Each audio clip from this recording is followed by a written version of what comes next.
Hey y'all, how y'all doing? I hope all is well. I hope everything is going well. And if it's not, it's going to get better. Today, I'm going to be talking about interlocking. I'm going to take a deeper dive with y'all to kind of give y'all some more gems to kind of help you out because I know people have questions about it.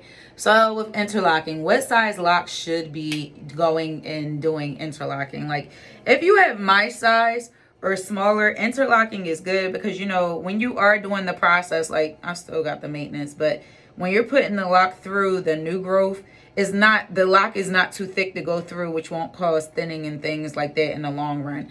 But if you are somebody with super duper thick locks, I wouldn't suggest it because you can cause thinning because that's a lot of hair going through where the new growth is.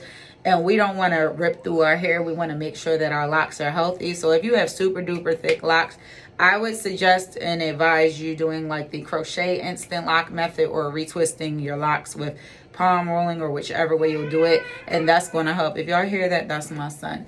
The next thing is with washing your hair. When can you wash your hair once you do interlocking maintenance? Whenever you want. And that's the beauty of interlocking your locks. I wash my hair whenever I want to, and so it's just whatever you want experience. Whenever you feel like your hair needs it, that's when we will wash our hair and care for it and do lock maintenance.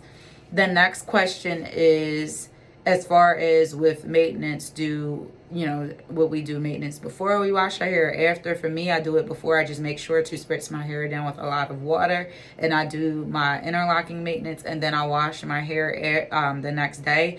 I do that because I really don't like super duper neat locks. I like them to look, like the new growth is coming in, thick at the roots, thick on the locks. So that's just me. You may be somebody that wants to wash and interlock your hair the same day, and there's nothing wrong with that. You can do that too. So keep that in mind. The next thing is, as far as with interlocking, what's the way to do it, or how do we do it? You can watch a lot of videos on YouTube. I have videos up on how I interlock it. You just want to make sure that you're not going in the same spot because that creates holes in your locks, and make sure that that the lock is coming all the way through and that it's secured, not tight like we have a headache, but secure it so that you don't get holes in your locks. Because if it's kind of loose, you'll start having holes in your locks, and the holes in your locks can cause breakage and thinning because it's not secured. Because the point is, you want to secure your locks like what you see here. You want to see it secured, so make sure it's secured. I would practice on one. That's how I started off. I did my back row, I interlocked my undercut, and then I got up here and began practice. These are locking beautifully, might I add, maturing beautifully. And once I did that, I was like, let me just do interlocking maintenance on my whole head because I did some practice. So I would try with one, and then once you get it down pack, you continue forward.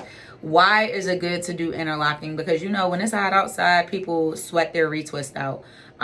Also, if they get in the shower and they wash their hair, or they're washing in the sink, their hair in the sink, the maintenance is going. With interlocking, it takes a minute for the maintenance to disappear. Like, I'm basically 4 weeks in with maintenance, and this is how my locks look. And with the maintenance, you can still see some of that as well. So that's why I like interlocking, because I can wash my hair however often I want, spray it however often I want, and the maintenance is not going to disappear unless it's growing out. The other thing with interlocking your hair is, do I necessarily have to use a tool? No, I use my fingers every single time. Why do I do it? Because I could just feel. And I had a crochet needle, and then I lost, the crochet needle. So now I pretty much just use my fingers. So keep that in mind. The other thing with interlocking is, like, I did a full interlock lock, and my hair was locking beautifully, and it just helps your locks. Also, the major pro to that is that's my son, y'all. The major pro to that is that your hair becomes secure. So like, I had an issue, I talked about it in my video before, where this part wasn't locking. It was just a lot of this, it would not lock for me. So when I interlocked, it helped out with that, because now it's just that it's locking and staying secured. I did recent maintenance basically a month ago, so it looks like that, but that will disappear, and then it's going to start looking like an actual be locked in. Let me see if I can show you on here like these. They were interlock locks and then it disappears. Because I know people are probably wondering like how long does it take for the pattern to move and disappear. It doesn't take long. Like, it doesn't take long at all.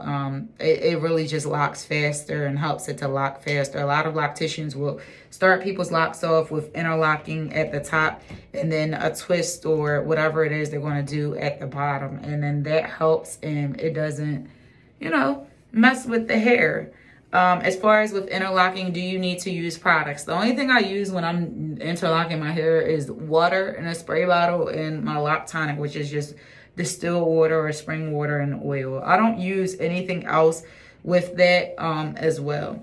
The thing that can happen with interlocking when you do maintenance, if you do it too often, you can cause thinning on your locks at the roots. So be careful to make sure you're not doing it too much. For me, a good rule of thumb will be every 2 months, because then I know I can get in and do maintenance and it just is able to be spaced out, because it takes a minute for you to actually need maintenance. Some people go longer.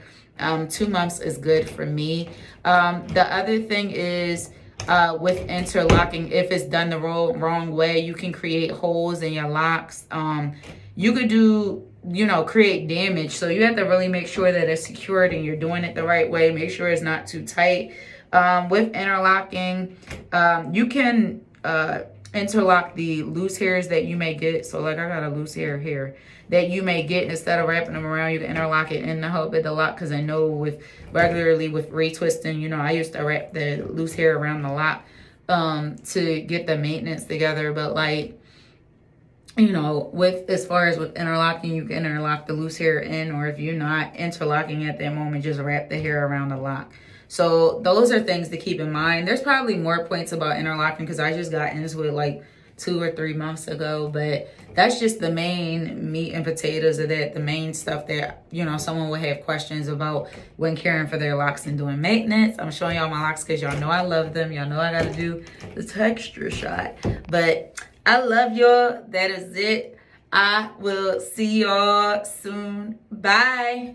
And if you watch this video to the end, I have 2 bonus tips that I forgot to add. Your hair does not unravel if you decide to use this method for starter locks and you want a whole lock to be like that, like literally, not this side. This side is the side I did the starter locks for. It's never unraveled on me.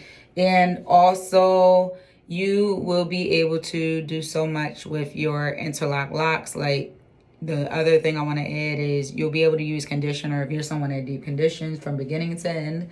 Because I've been using that and they're looking mighty healthy. So those are things I want to add. That's it, y'all. And then we done. Bye.